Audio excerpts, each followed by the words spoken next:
What's up, y'all? Yeah, I'm here today because, we have a problem. I got a problem with everybody like them running around with these cap guns, man.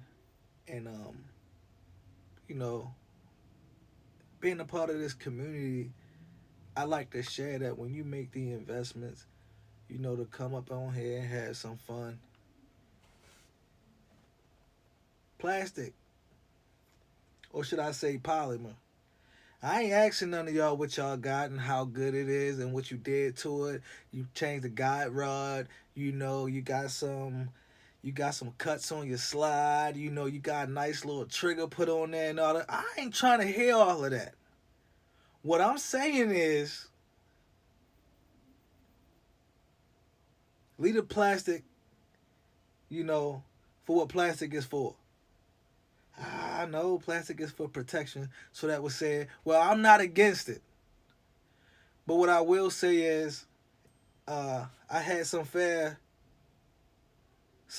fun at the range, and the first time I shot me a nice piece of precious steel, something that costs a little bit more money than your budget guns, I was turned off from the ones that I had, man. Not that they don't get the job done, not that some of them don't have the great consistency, that we're looking for, because that's what we're really looking for. We're looking for that consistency. We're looking for something that'll eat whatever kind of food that we put in there. You know what I'm saying? Your hollow points, your tracers, your max penetrations. We looking for something that's going to eat everything we put it in there. We're not going to have no problems. And I understand that. So I'm not against it. But what I will say is,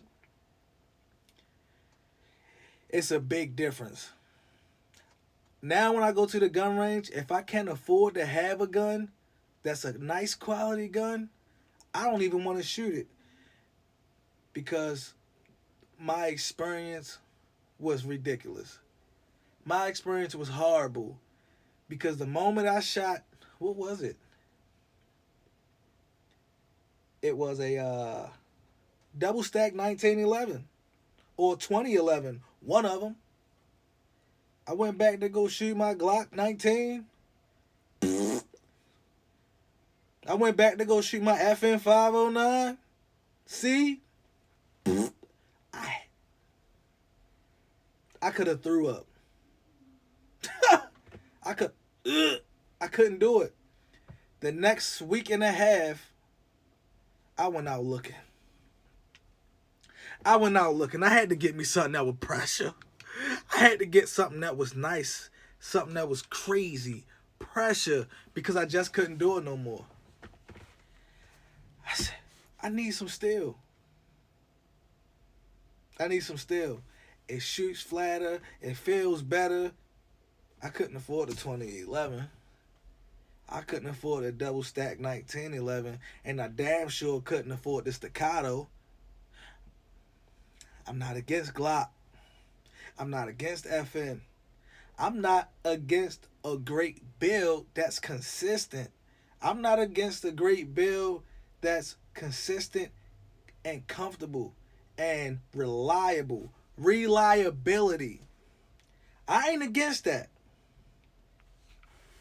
But when you step your game up, when you want to start playing and you get some steel, even if it's a Ruger, I'm pretty sure that the structure of the weapon will have that split feel with the performance.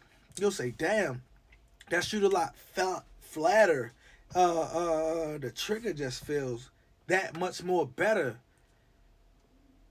It's not, it don't have that crunchy feel. Even if you don't, this trigger, I haven't upgraded it yet. It has a safety in the trigger, something similar to the Glock. It's structured a little bit different. This is a Smith & Wesson M&P 2.0. Um, I'm not gonna get that close up. I got my little gimbal going on or whatever, but that's exactly what this is. And the first time I shot this even feels better than that 2011 that I shot to make me get rid of my FN, to make me get rid of my Glock 19, to make me I had two twin 38 ACPs. Now I got rid of them because they were small and jumpy. But just the feel of what some steel feel like, how flat it is, how reliable it feels of quality.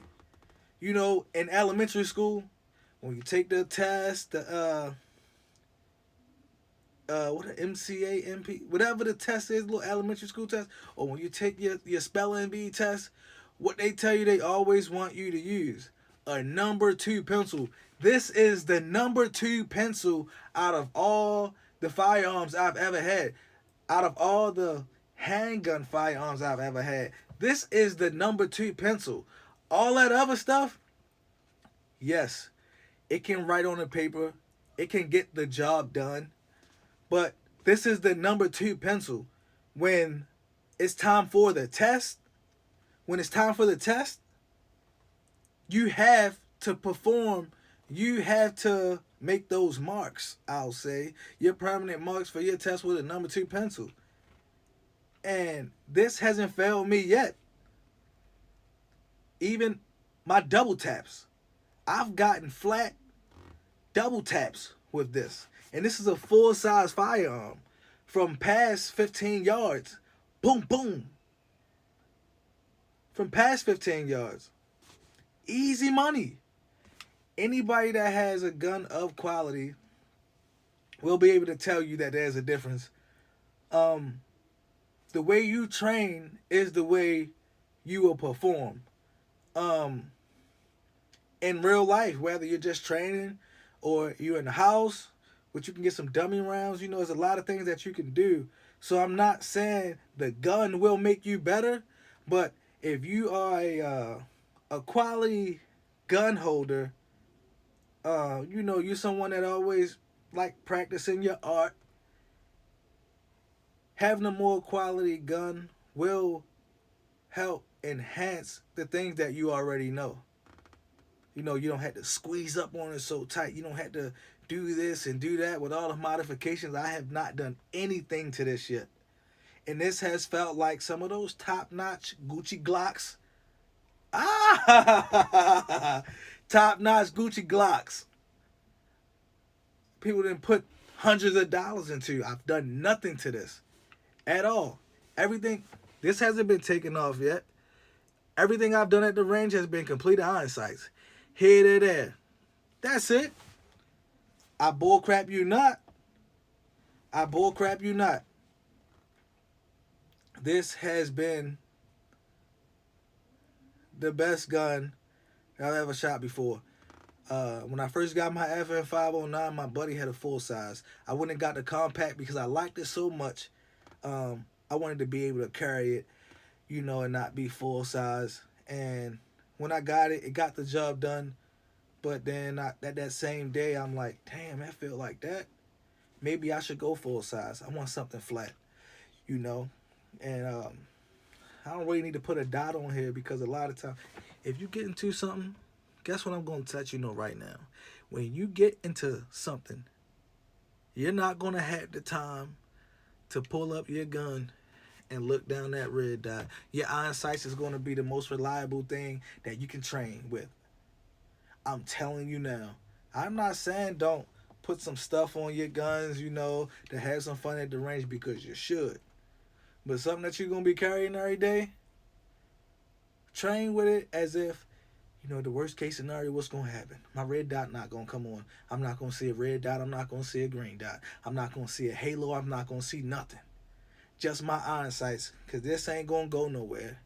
These sights not going to go nowhere. But I'll tell you something. Invest in some steel and find out what's the real deal. And I'm out. Peace.